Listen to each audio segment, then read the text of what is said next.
வணக்கம் நண்பர்களே. கோடைக்காலம் தொடங்கிடுச்சு. நம்ம பறவைகளை பாதுகாப்பாக வச்சுருக்கணும். அதுக்கு தேவையான குளிர்ந்த உணவுகளை கொடுக்கணும். அந்த உணவுகள் நம்ம கிட்டே எங்கெல்லாம் கிடைக்குதோ அங்கெல்லாம் வாங்கிக்கலாம். நம்ம வீட்டிலே சில உணவுகள் கிடைக்கும். ஒரு சில கீரைகள், கீரை வகைகள், புல் வகைகள் எல்லாம் சிலதெல்லாம் வீட்டுக்கிட்டே கிடைக்கும். அதையும் நீங்கள் உபயோகப்படுத்திக்கலாம். அது இல்லாத கீரை வகைகளையும் நீங்கள் கடையில் வாங்கிக்கலாம். கடையில் வாங்கி அதுக்கேற்ற மாரி கொடுக்கலாம். அதில் என்னென்னலாம் கொடுக்கலான்ட்டு உங்களுக்கு நான் விளக்கம் சொல்ல வந்துக்கிறேன். இதில் எல்லாமே சொல்லியிருக்கிறேன். ஒரு சில மூலிகைகளும் இருக்குது.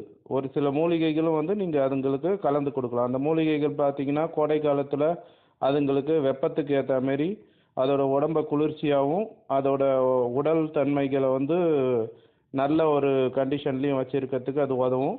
அந்த மாதிரி இருக்கிறப்ப உங்களுக்கு அதோட ப்ரீடிங் ப்ராசஸ் மற்ற அதோட உடல்நிலை மாற்றங்கள் எல்லாமே சரிசமமாக இருக்கும். அப்போ பறவைகளும் உங்களுக்கு ஆரோக்கியமாக இருக்கும்.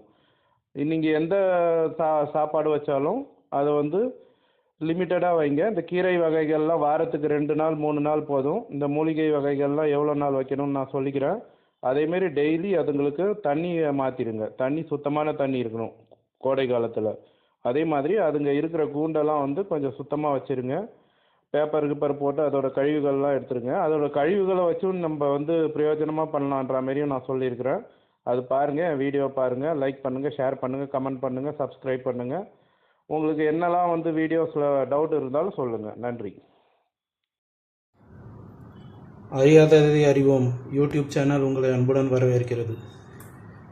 இப்போ நம்ம வளர்க்குற லவ் பேர்ட்ஸ், மற்ற குருவிகள், பறவை இனங்களுக்கு நம்ம வீட்டிலே எந்தெந்த மாதிரியான இயற்கை உணவுகள், அதாவது பசுமை தீவனங்கள் எதெல்லாம் வீட்டில் கிடைக்குமோ அதெல்லாம் போடலான்னு உங்களுக்கு சொல்ல போகிறேன். அதுக்கான காணொளி தான் இது. நம்ம வீட்டில் பார்த்திங்கன்னா இது நார்மலாக மாட்டுக்கான புல் சொல்லுவாங்க. பார்த்திங்கன்னா நெல் மாதிரியே கதிர்லாம் இருக்கும், மணிமணியாக கதிர்லாம் இருக்கும். இது நார்மலாக நம்ம ஜாடியில் செடி வைக்கிறப்பையோ இல்லை மண்லேயோ தானாகவே வளரும். இல்லைன்னா சாண உரம் வைக்கிறப்ப அதுக்கானது வளரும். இது இல்லாத இன்னொரு புல் வகை இருக்குது. இந்த வகையான பொருட்களும் குருவிகள் விரும்பி உண்ணும்.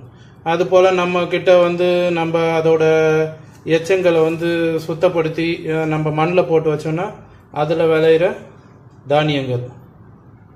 இது சிகப்பு கம்பு, இது சிகப்பு சோளம், சிகப்பு குண்டு சோளம். இது தானாக விளைஞ்சது. அதுக்கப்புறம் பார்த்தீங்கன்னா இது இன்னொரு வகையான பொருட்கள். இதுவும் போடலாம். இதுவும் விரும்பி உண்ணும். இந்தமாரி பசுமை தீவனங்கள் நம்ம அதிகமாக கொடுக்க குருவிகளோட இனப்பெருக்கம் நல்லாயிருக்கும். ஏன்னா அதோட இயற்கை சார்ந்த வாழ்க்கை முறை மாதிரி அதுக்கு ஒரு வாழ்க்கை அமையும். இது குப்பைக்கீரை சொல்லுவாங்க, இல்லைன்னா அரைக்கீரை சொல்லுவாங்க. இதில் பார்த்தீங்கன்னா விதைகளும் இருக்கும். விதைகளோடு சேர்ந்த இலைகள், தண்டுகள் எல்லாமே சாப்பிடும். இதுவும் போடலாம்.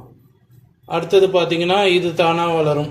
இது உளுந்து அல்லது காராமணி எதனா 1-2 தப்பி அதில் விழுந்து அதெல்லாம் முளையும். இதுவும் நல்ல ஃப்ரெஷ்ஷாக இருக்கும். இதுவும் நல்லா விரும்பி சாப்பிடும். இது சாப்பிட்றப்ப அதுக்கு தேவையான விட்டமின், புரத சத்து, மற்ற மினரல்ஸ் எல்லாமே இயற்கையாகவே கிடைச்சிடுறதுனால அதோட ப்ரீடிங் ப்ராசஸ் ரொம்ப நல்லாயிருக்கும். அதுக்கு அடுத்து இது லெமன் கிராஸ் சொல்லுவாங்க. இது நம்ம நர்சரியில் கிடைக்கும், நம்ம வாங்கி வைக்கலாம். இது எலுமிச்சையோட நறுமணம் வரும். மற்றபடி ரொம்ப நல்ல பொருள். அது நம்மளே சாப்பிட்லாம். இது சூப் மாதிரி வச்சு சாப்பிட்லாம். குருவிகளுக்கு இது ரொம்ப நல்ல உணவு. ஆப்பிரிக்கன் லவ் பேர்ட்ஸ், மற்ற குருவிகள் எல்லாமே இந்த தண்டு பகுதி, அதே மாதிரி இந்த இலை பகுதி எல்லாமே சாப்பிடும். அதுக்கு அடுத்தது இது நம்ம கரிசலாங்கண்ணி கீரைன்னு சொல்லுவாங்க. இதில் பார்த்தீங்கன்னா பூக்கள் இருக்குது இல்லைங்களா, இந்த பூக்களில் இருக்கிற விதைகளும் சாப்பிடும், விரும்பி சாப்பிடும். அது சன்ஃப்ளவர் சீட்ஸ் மாதிரி பொடி பொடியாக இருக்கும்.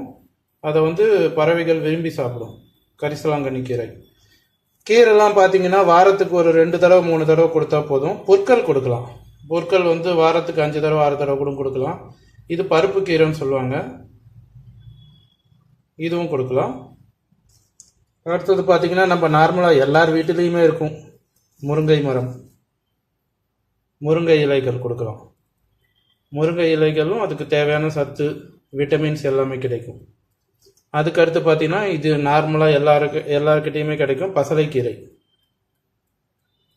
பசலைக்கீரை இதுவும் கொடுக்கலாம். இதுவும் நல்ல சத்தான பொருள். அதுக்கடுத்து பார்த்தீங்கன்னா நம்ம வேப்பங்கொழுந்து மாதத்துக்கு ஒரு தடவை இல்லை 2 தடவை கொடுக்கலாம். இது வந்து கிருமி நாசினி, அது இல்லாத பூச்சிக்கொல்லி. அது வயிற்றில் பூச்சி இருந்ததாலோ இல்லை அதுக்கு எதனா நோய் தொற்று இருந்தாலோ இது வந்து நீக்கிடும். நம்ம நார்மலாகவே வந்து கூண்டை சுத்தப்படுத்திட்டு கொஞ்சம் இலைகளை பரப்பி வச்சுருந்து ஒரு வாரம் கழித்து எடுத்தாலே போதும். அதுக்கு கிருமி நாசினி. இது கொழுந்துகளை வந்து அது சாப்பிட்றதுனால அது வயிற்று பூச்சியும் அதுக்கிட்டேருந்து காணாம போகும். மற்றபடி பார்த்திங்கன்னா துளசி மாதத்துக்கு ஒரு தடவை 2 தடவை கொடுக்கலாம். இதுவும் அதுக்கான மருத்துவ பொருள், கிருமி நாசினி. இது கருந்துளசி நான் வச்சுருக்கிறது, இது கொடுக்கலாம். அடுத்தது பார்த்திங்கன்னா இது எல்லாருக்குமே தெரியும், கற்பூரவள்ளி.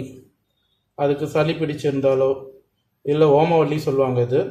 அதுக்கு சளி பிடிச்சிருந்தாலோ இல்லை கொஞ்சம் டல்லாக இருந்தாலோ இது கொடுக்கலாம். இதுவும் வந்து மாதத்துக்கு ஒரு 2 தடவை 3 தடவை கொடுக்கலாம். இதெல்லாம் மருந்து பொருட்கள். மற்றபடி மற்ற இதெல்லாம் கொடுக்கலாம், கீரை வகைகள், பொருள் வகைகள்லாம் கொடுக்கலாம். இது பார்த்திங்கன்னா சப்ஜா விதை செடி. இது வந்து பேசில் லீவ்ஸ்ன்னு சொல்லுவாங்க இங்கிலீஷில். இது பார்த்திங்கன்னா நம்ம இதில் பொடி பொடியாக விதை இருக்கும். இந்த விதைகளை வந்து விரும்பி சாப்பிடும். நம்ம சப்ஜா விதைகள் சொல்கிறோம் இல்லைங்களா, அது கருப்பாக இருக்குது பாருங்கள், கருப்பாக இருக்குதுங்களா. இதோட விதைகளை, இந்த கருப்பாக இருக்கிற விதைகளை அது விரும்பி சாப்பிடும். சப்ஜா விதை இது வந்து குளிர்ச்சியானது. வெயில் நாட்களில் வந்து அதிகமாக கொடுக்கலாம். அதுக்கு அதிகமாக கொடுத்தா அதோட ஆரோக்கியத்தன்மை நல்ல மெயின்டைன் ஆகும். இது இல்லாத மற்ற வகை பாலக்கீரை, அரைக்கீரை, சிகப்பு கீரை, மற்ற கீரை வகைகள் எல்லாமே கொடுக்கலாம். இது நம்ம வீட்டிலே கிடைக்கிற ஐட்டம்ன்றதுனால நான் சொல்லியிருக்கிறேன். இது வந்து கோதுமை புல். கொஞ்சம் கோதுமையை ஊற வச்சு இந்தமாரி ஒரு கிண்ணத்தில் வச்சு டெய்லி கொஞ்சம் தண்ணி தெளித்து வந்து ஒரு துணி போட்டு மூடி வச்சுருந்தாலே இந்தமாரி வந்துடும். இதில் அதிகபட்சமான விட்டமினும் புரத சத்தும் இருக்குது. இந்த கோதுமை புல் வந்து அதுக்கு தாராளமாக கொடுக்கலாம். இந்த காணொளி உங்களுக்கு பிடிச்சிருக்குன்னு நினைக்கிறேன். மேலும் மேலும் என்னோடய வீடியோஸ்லாம் நீங்கள் தொடர்ந்து பார்க்க சப்ஸ்கிரைப் பண்ணுங்கள், லைக் பண்ணுங்கள், கமெண்ட் பண்ணுங்கள். நன்றி.